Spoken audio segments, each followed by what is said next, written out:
हम एसीबी को special ACB को मैं कंप्लेंट बनने जा रहा हूँ वीरेंद्र वालिया के मैटर में।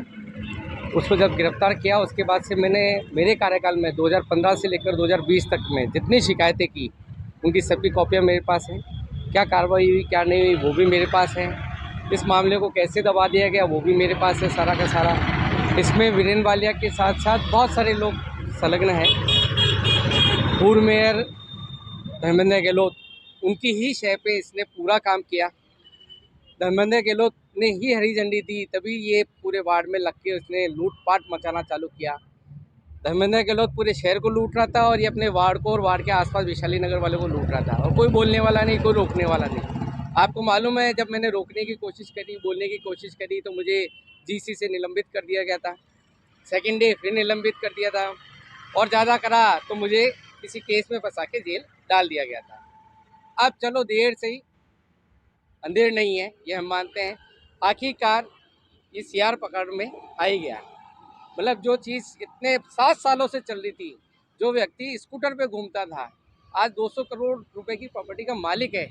आप सोचिए कौन सा धंधा है, कौन सा काम है ऐसा जिसमें आदमी लाखों को आप इसने जो नामांकन 2015 में भरा था जब इसकी जो प्रॉपर्टी थी वो मात्र 13 लाख रुपए की थी और एक मकान इसने बता रखा था। वो 13 लाख से 200 करोड़ की यात्रा 7 साल में किस धंधे में हो सकती है। मतलब शेयर मार्केट वाले भी नहीं कमा सकते। मैं कह रहा हूँ जुआ सट्टा वाले भी नहीं कर सकते इतना जो काम इसने किया और इसने किसी को नहीं छोड़ा। आज पेपर में लगातार आ रही है उसकी खबरें, निकल के आ रही है। पब्लिक इतनी परेशान थी पूछो मत। लेकिन बस इसका खौफ, इसका डर और जो इसका लड़का पुनीत वालिया वो 50 लड़के लेके घूमता, कोई बोल दे वे तो उसके पहुंच जाता था।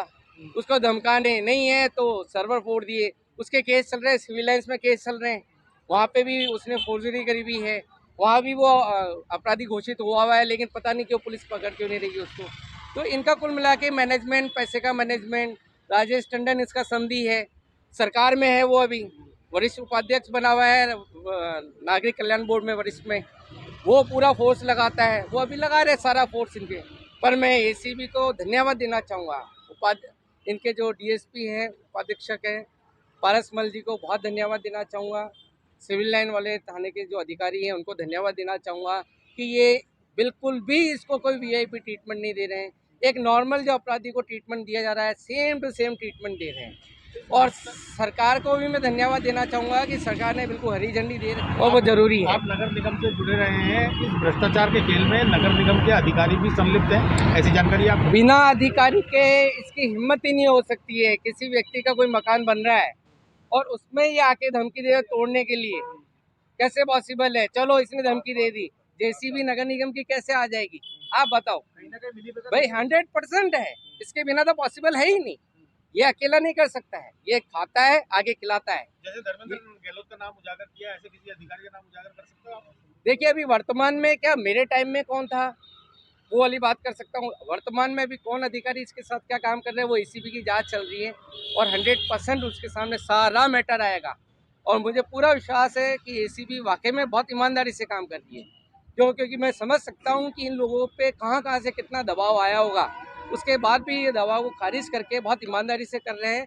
तो ये मान के चल रहा हूँ कि इसको बहुत अच्छा रिजल्ट और बहुत अच्छा परिणाम मिलेगा। और इसने जो कुकर्म किए हैं वो जनता के सामने और आने बाकी है अभी तो।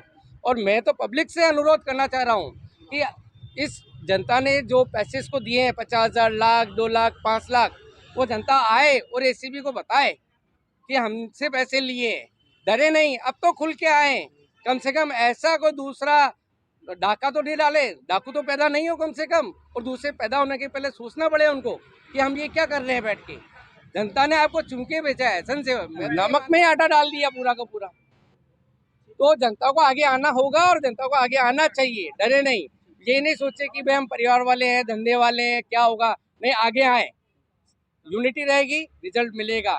एक दो बंदों ने और 2 बंदे जिन्होंने पहल करी परिवादी है, आप देखेंगे तो वो डाउन टू अर्थ है बेचारे। 12-15 हज़ार रुपए की वो कमाने वाले लोग हैं, ऐसे लोग हैं वो। जैसा मुझे मालूम पड़ा कि बोले कोई अमीर स्टेटस वाले लोग नहीं है, आप बंधुओं से मुझे मालूम पड़ा।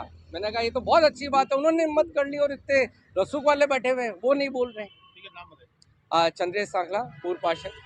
तो आज मैं और मेरे साथी मित्र जो कि चंद्रेश साकला एसीबी में पेश होंगे और एसीपी में जो वालिया द्वारा भूखंड कब्जे किए गए करीबन, जब ये पार्षद बना उस समय इसकी प्रॉपर्टी थी 13 लाख रुपए और आज इसकी प्रॉपर्टी है 200 करोड़ के करीब। मतलब कितना बड़ा घोटाला, और जिसमें भूतपूर्व मेयर का भी नाम आ रहा है, धर्मेंद्र गहलोत जी का। तो राष्ट्रीय लोकतांत्रिक पार्टी बहुत जल्द ये भूतपूर्व मेयर का भी मुद्दा उठाने जा रही है। इन्होंने जो अजमेर को लूटा, अजमेर की जनता को लूटा, उसके खिलाफ बहुत जल्द धर्मेंद्र गहलोत को घेरेगी, सरकार को घेरेगी।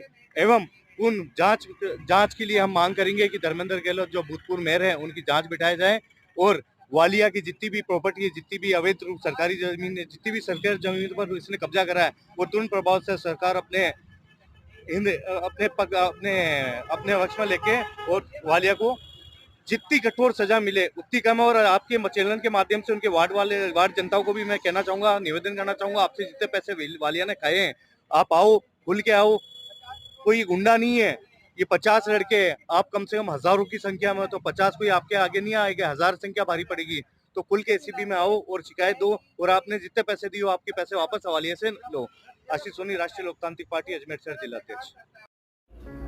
अजमेर मेट्रो न्यूज में अपने आसपास की किसी भी प्रकार की घटना, सार्वजनिक कार्यक्रम, राजनीतिक कार्यक्रम की रिपोर्टिंग हेतु नीचे दिए गए नंबरों पर संपर्क करें।